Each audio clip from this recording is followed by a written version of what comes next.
মাননীয় মুখ্যমন্ত্রী একটি বিষয়ে সভাকে অবগত করবেন, আমি ওনাকে বলতে অনুরোধ করছি। মাননীয় অধ্যক্ষ মহোদয়,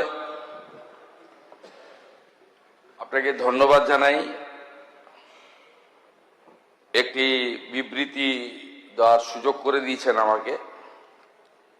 কেন্দ্রীয় স্বরাষ্ট্র সমবায় মন্ত্রী মাননীয় অমিত শাহজি তার 3 দিনের পশ্চিমবঙ্গ প্রবাসের সময় তিনি গতকাল একটি চিঠি রাজ্যের মুখ্যমন্ত্রী হিসেবে আমাকে দিয়েছেন। আপনার অনুমতি নিয়ে আমি চিঠিটি পড়ছি।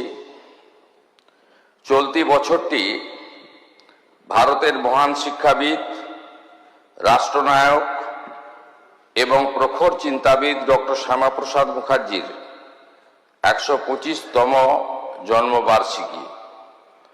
ডক্টর শ্যামাপ্রসাদ মুখার্জি ভারতীয় ভাষাগুলির সংরক্ষণ, বিকাশ এবং তাদের ব্যাপক প্রয়োগের একনিষ্ঠ সমর্থক ছিলেন।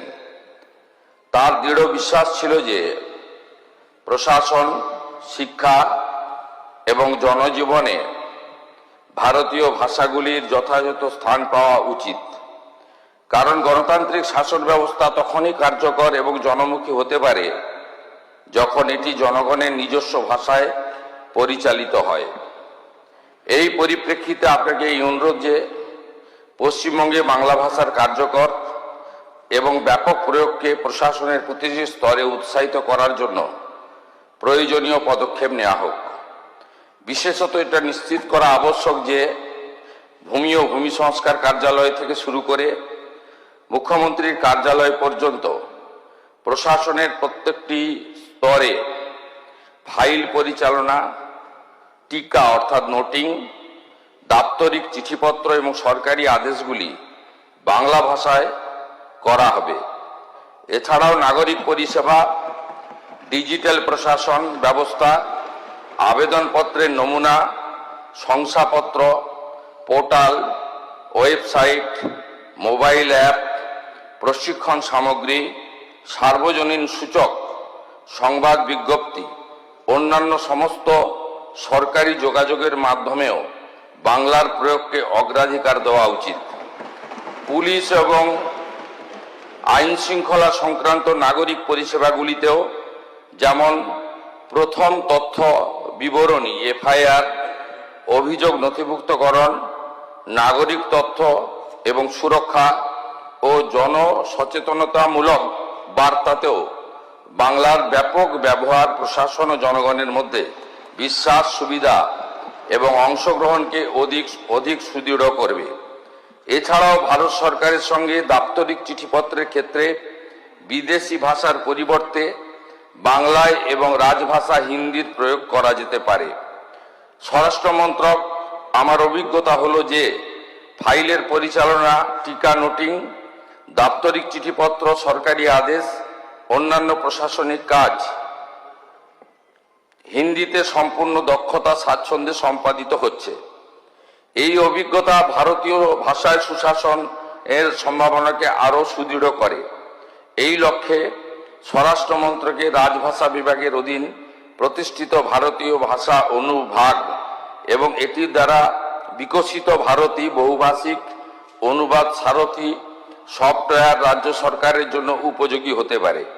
এই বিভাগটি ভারতীয় ভাষাগুলিকে প্রশাসনিক কাজ, অনুবাদ, আদর্শ, পারিভাষিক শব্দাবলী, ডিজিটাল ভাষা সমাধান এবং সক্ষমতা তৈরির ক্ষেত্রে বিশেষজ্ঞ এবং বাংলা ভাষার ব্যাপক ও কার্যকর প্রয়োগের জন্য প্রয়োজনীয় প্রযুক্তিগত এবং প্রাতিষ্ঠানিক সহযোগিতা প্রদানের সচেষ্ট।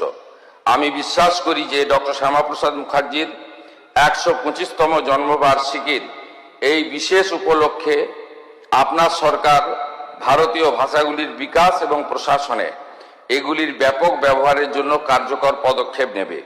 এটি কেবল সুশাসন শক্তিশালী করবে নয়, বরং ভারতের ভাষাগত সাংস্কৃতিক ঐতিহ্যকে শক্তিশালী করার দিকেও একটি গুরুত্বপূর্ণ অবদান রাখবে। শুভেচ্ছা সহ আপনার অমিত শাহ। আমি এই পরিপ্রেক্ষিতে রাজ্য সরকারের পক্ষ থেকে ঘোষণা করছি আগামী 1 সেপ্টেম্বর 2026 থেকে পশ্চিমবঙ্গে সর্বস্তরে আমরা বাংলা ভাষাকে বাধ্যতামূলক কার্যকর করলাম। আমাদের সরকারের পক্ষ থেকে এই সময়কালে অনুবাদক বা অন্যান্য যে বিষয় থাকবে সেগুলো করা।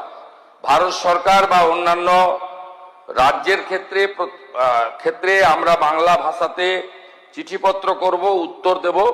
তার সাথে সাথে ভারত সরকারের সঙ্গে যোগাযোগ সংক্রান্ত বিষয়ে আমরা বাংলা ভাষার সাথে হিন্দি ভাষাতেও উত্তর বা প্রশ্ন চিঠিপত্র আদান প্রদান করব। কিন্তু এই রাজ্যে সামগ্রিকভাবে সমস্ত সরকারি ক্ষেত্রে 1/9/2026 থেকে বাংলা ভাষাকে, আমাদের মাতৃভাষাকে আমরা এখানে কার্যকর করার সিদ্ধান্ত গ্রহণ করে মাননীয় কেন্দ্রীয় স্বরাষ্ট্র সমবায় মন্ত্রীর যে উপদেশ তাকে আমরা গ্রহণ করার সিদ্ধান্ত পশ্চিমবঙ্গ সরকারের পক্ষ থেকে ঘোষণা করলাম। এবারে আমি মাননীয় অধ্যক্ষ মহোদয়কে বিকালে একটু টাইম চাইব, 10 মিনিট। এটা হলো বিগত সরকার 2011 সালে আসার পরে 21শে জুলাই কমিটি করেছিল, 21শে July commission, retired justice Sushanta চ্যাটার্জির নেতৃত্বে। আমি সেই রিপোর্ট আজকে বিকালে জনগণের সামনে প্রকাশ করব।